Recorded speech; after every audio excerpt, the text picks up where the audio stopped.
Hello friends, Tata Sumo gold में बैठा हूँ। पुरानी गाड़ी है, पुराने समय का टाटा और आज का टाटा बहुत बदल चुका है। मैं वही चीज़ें आपको आज की वीडियो में दिखाऊंगा। देखो, मैंने एक वीडियो बनाई थी जिसमें मैंने टाटा का बुढ़ापा और टाटा का लोहा सारी चीज़ों की क्वालिटी दिखाई थी जो कि ठीक नहीं थी। वो गाड़ी थी टाटा ऑल्ट्रोज, नए ज़माने की गाड़ी, 2021 या 22 मॉडल कुछ गाड़ी रही होगी। ये 2015-16 मॉडल की गाड़ी है सुमो गोल्ड। लेकिन उस समय जो कंपनी की इंजीनियरिंग थी, उस समय जो कंपनी की स्ट्रेटजी थी, जिस हिसाब से वो काम कर रहे थे, आज भी वो गाड़ी ज़बरदस्त चल रही है। सुमो गोल्ड को मैंने पूरा खाली किया हुआ है। आप देखो कि इस गाड़ी को 2 साल से लगभग बाहर ही छोड़ दिया था। ये आउटडोर पार्क थी।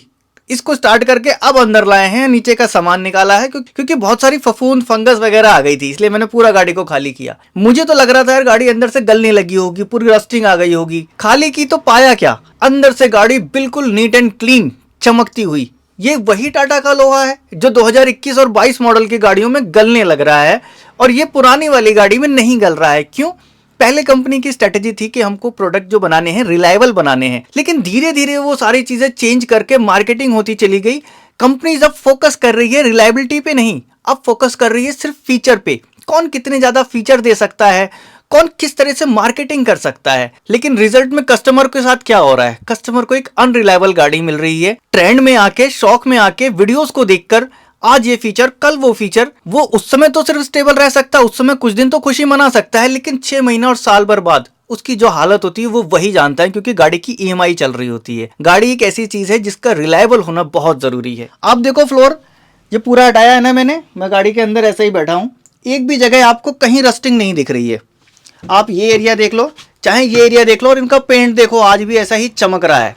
ओरिजिनल टाटा के स्पीकर्स लगे हुए आते थे, क्योंकि टॉप मॉडल गाड़ी थी उस समय की ये।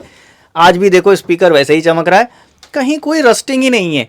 ये भी तो बोल्ट लगा हुआ है, और वो ऑल्ट्रोज में भी बोल्ट लगे हुए थे। इसमें कौन सी कोटिंग है जो इसके अंदर इतनी रस्टिंग नहीं है, यार उसमें रोस्टिंग क्यों आ गई? वो कॉस्ट कटिंग वहां से करके कहीं और डाली जाती है, वो आप समझ रहे हो। ये देखो, आप यहाँ पे ड्राइविंग सीट आती है, ड्राइविंग सीट के नीचे ये जैक का स्टैंड होता है, यहाँ पे जैक माउंट करते हैं।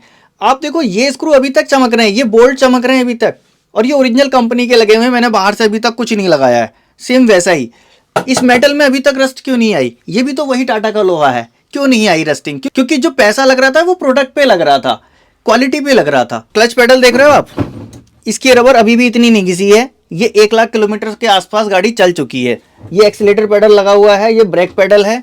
स्टीयरिंग में कोई प्ले नहीं है, अभी तक इसका स्टीयरिंग का कुछ भी चेंज नहीं हुआ है। 1 लाख किलोमीटर चल गई, 2015-16 का मॉडल, समझ रहे हो आप। और अभी 2020 मॉडल वाली गाड़ियों में स्टीयरिंग रैक 2 बार चेंज हो चुके हैं। और मैं तो ये देख रहा हूँ 2025 वाला मॉडल महिंद्रा की गाड़ियां 3-3 बार स्टीयरिंग रैक चेंज हो गई। क्या कर रहे हैं, कैसा आरएनडी है, क्या है? मतलब पैसा कहाँ डाल रहे हो और किस तरह से लगा रहे हो, वो मुझे समझ में नहीं आता। जब मैं ये बातें बोलता हूँ तो लोग कहते हैं नहीं साहब, आप तो इनके खिलाफ बोल रहे हो, आप तो ऐसा बोल रहे हो। देखो ना, मैं क्या बोल रहा हूँ, मैं एक कस्टमर के लिए चीजें बोल रहा हूँ कि आपको क्या मिलना चाहिए। मैं भी एक कस्टमर हूँ, मुझे क्या मिलना चाहिए, मुझे क्या चाहिए। और मैं एक मैच्योर कस्टमर हूँ। मैं वो कस्टमर नहीं हूं कि जिसने कभी गाड़ी नहीं देखी और आज ही फीचर देख के मैं पागल हो जाऊं, अरे वाह वाह वाह ये फीचर आ गया, यहाँ के अंदर तो ये भी है, इसके अंदर तो ये भी है। मुझे चाहिए होती है गाड़ी रिलायबल गाड़ी, और मेरी तरह और भी लोग हैं, और मोस्टली मेरे सब्सक्राइबर जितने भी हैं सब यही चाहते हैं कि भैया हमें रिलायबल प्रोडक्ट मिलना चाहिए, हमें ये शीशा वाले फीचर नहीं चाहिए। ORBM हम अपने हाथ से भी सेट कर लेंगे, लेकिन गाड़ी चलनी चाहिए कम से कम। आपको मैं इंजन दिखाऊंगा ना तो हैरान हो जाओगे, कितना सिंपल इंजन पहले हुआ करता था, कितना कॉम्प्लेक्स आज डाल दिया गया है। आओ बाहर चलते हैं। ये अंदर का ओरिजिनल कारपेट है जो हमने निकाला है।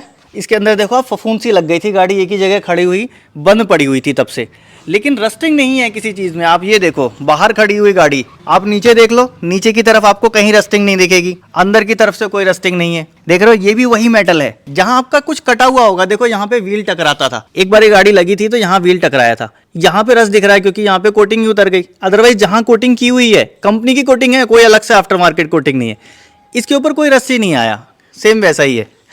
इंजन दिखाता हूँ, आपको याद होगा एक बार ये गाड़ी एक्सीडेंट हो गई थी, तब से हमने ऐसे ही रखा, इसको बनाने का टाइम ही नहीं मिला। आप देखो ये वैसा ही लगा, टेप चिपका दिया था फिलहाल ऐसे ही। जहाँ पे ये लगी थी ना, ये रगड़ी थी, हमने हाथ से सीधा किया, वहाँ पे बस रस्टिंग दिख रही है, इसके अलावा कुछ नहीं है। पेंट की क्वालिटी देखो आप, हैवी बोनेट है, लेकिन बात हैवी की नहीं है। इंजन में देखो, अभी तक मैंने इसके साथ कुछ नहीं किया है, सिर्फ बैटरी ज़रूर खोल के रखी है क्योंकि खड़े खड़े बैटरी खराब हो जाती है, इसकी बैटरी खराब हो गई। इंजन देख लो आप, और इसमें सिंप्लिसिटी देखो कितनी है। ये देख रहे हो, ये EGR वॉल्व है तब का लगा हुआ, ये EGR वाली गाड़ी है, टर्बो चार्जर भी है, इंटरकूलर है, सब कुछ है। लेकिन सब कुछ कितना सिंपल है, देख रहे हो, बाहरी इंटरकूलर, ये लगा हुआ है इसका मैप सेंसर, और यहाँ चला गया इंटेक मैनिफोल्ड। ये 2 बोल्ट से आप निकाल लो इंटेक मैनिफोल्ड, यहाँ से निकाल लो आप EGR।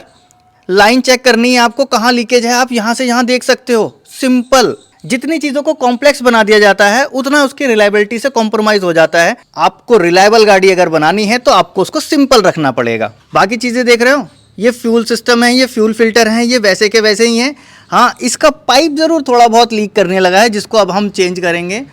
बाकी गाड़ी में सारा कुछ सिंपल है। ये 4 सिलेंडर का इंजन है, पावरफुल इंजन है। यही इंजन पहले सफारी में भी आया करता था, इनकी हर गाड़ी में था, कामयाब इंजन था। हाँ, माइलेज ज़रूर ये 14-15 का ही निकाल के दे पाता है, इससे ज़्यादा माइलेज नहीं देता है। लेकिन इतनी भारी गाड़ी में 14-15 का माइलेज, जितने पैसे हम 20 वाले माइलेज में बचाते हैं ना, उससे ज़्यादा पैसे उसके मेंटेनेंस में लग जाते हैं। आपकी स्टीयरिंग रैक खराब हो जा रही है, आपके सिस्टम खराब हो जा रहे हैं, उधर फेलियर हो जा रहा है, इंजेक्टर बदलवाओ, अरे ये करवाओ, अरे पंप खराब हो गया। मतलब अगर उस हिसाब से देखें तो ये 14 का माइलेज दे जरूर रही है, लेकिन इसके अलावा कुछ नहीं खा रही, जीरो मेंटेनेंस है। ये सीट खोल के रखी है, देख रहे हो आप, सीट आज भी कंफर्ट है। आज की सीट आप देखो टाटा की, यहाँ तक आती है इन गाड़ियों की, यहाँ तक फुल थाई सपोर्ट, साथ में लंबर सपोर्ट कैसा होता था इनका मैनुअल वाला, ये यहाँ होता था। ये देखो, यहाँ से हम करें ऐसा मूव करते हैं तो ये ऐसे हो जाता है, और ये लंबर सपोर्ट थोड़ा सा चेंज कर्व हो जाता है, ऐसे अपने हिसाब से आप कर्व चेंज कर सकते हो। अब क्या चाहिए आपको, और इसके अंदर कोई इलेक्ट्रिकल मोटर नहीं है, ये मैनुअल। नीचे इसके अंदर एक रॉड पड़ी हुई है, उसको ऐसे लंबर सपोर्ट को थोड़ा सा अप और थोड़ा सा डाउन कर देता है। कितनी बेस्ट चीज़ थी, मतलब आज तक ख़राब भी नहीं हुई और काम भी कर रहा है, कोई मोटर नहीं, कोई एक्स्ट्रा मेंटेनेंस नहीं। सीट के फैब्रिक, फोम, सब A1 क्लास, बढ़िया। और ये सारे फीचर्स की अफरा तफरी जो मची है मार्केट में, ऑटोमोबाइल इंडस्ट्री में, मैं ये देख रहा हूँ कि जब से किया ने एंटर किया है तब से कुछ ज़्यादा ही होड़ लग गई है। क्योंकि किया लेके आई फीचर, उनका तो कहना ही था बियॉन्ड इमेजिनेशन। ठीक है, वो तो अपने फीचर लेके आए, वो कोरियन है, वो लोग बहुत आगे हैं उन चीज़ों में, वो करके R&D करके उन्होंने दिया। लेकिन उनके मेंटेनेंस भी हैं। हमको भी उनके बराबर में भाग दौड़ क्यों करनी थी, हमको अपनी चीज़ों पे क्यों नहीं सटिक रहना था। हमारे पास रिलायबल प्रोडक्ट थे, हमारे पास रिलायबिलिटी थी, हमारे पास सिंप्लिसिटी थी। अगर हम इसको भी रखते तो लोग पसंद करते। अगर फीचर को पसंद करने वाले लोग हैं तो परफॉर्मेंस को पसंद करने वाले लोग भी हैं, रिलायबिलिटी को भी लोग पसंद करने वाले हैं। इस तरफ भी अगर फोकस किया जाता तो मेरे ख्याल से ज़्यादा अच्छा होता। आजकल ये वाले काम सिट्रोइन कर रही है, मेरे ख्याल से इस तरह के लोगों को टारगेट कर रही है जिनको सिंप्लिसिटी चाहिए। अच्छा, ये हर कंपनी इसी राह पे चली गई है, कोई पीछे नहीं है। मारुति भी सिंपल हुआ करती थी एक टाइम पे, आज मारुति ने भी अपना लॉन्च किया, साहब ये फीचर डाल दे, ये फीचर बेस में हमने ये दे दिया और हमने ये दे दिया और हम ये बना रहे हैं, अब हम रडार डाल रहे हैं। मैं मानता हूं कि ज़माना एडवांस हो रहा है, हमको भी अपग्रेड होना चाहिए, लेकिन किस स्पीड से होना चाहिए वो ज़रूरी है।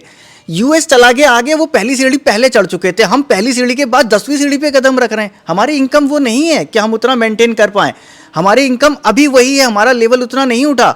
हाँ, यूएस से हम जरूर बराबरी कर लेंगे, चाइना से बराबरी कर लेंगे, भाई टेक्नोलॉजी उनकी वहाँ तक पहुँच गई, ठीक है पहुँच गई, जानना अच्छी बात है, लेकिन प्रैक्टिकल लाइफ में जो यूज़ में चीज़ें आ रही हैं, पैसे से ही सब कुछ चलता है।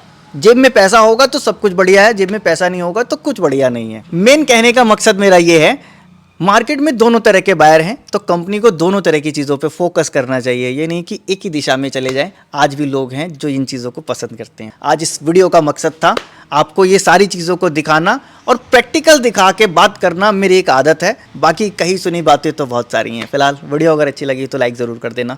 Thanks for watching.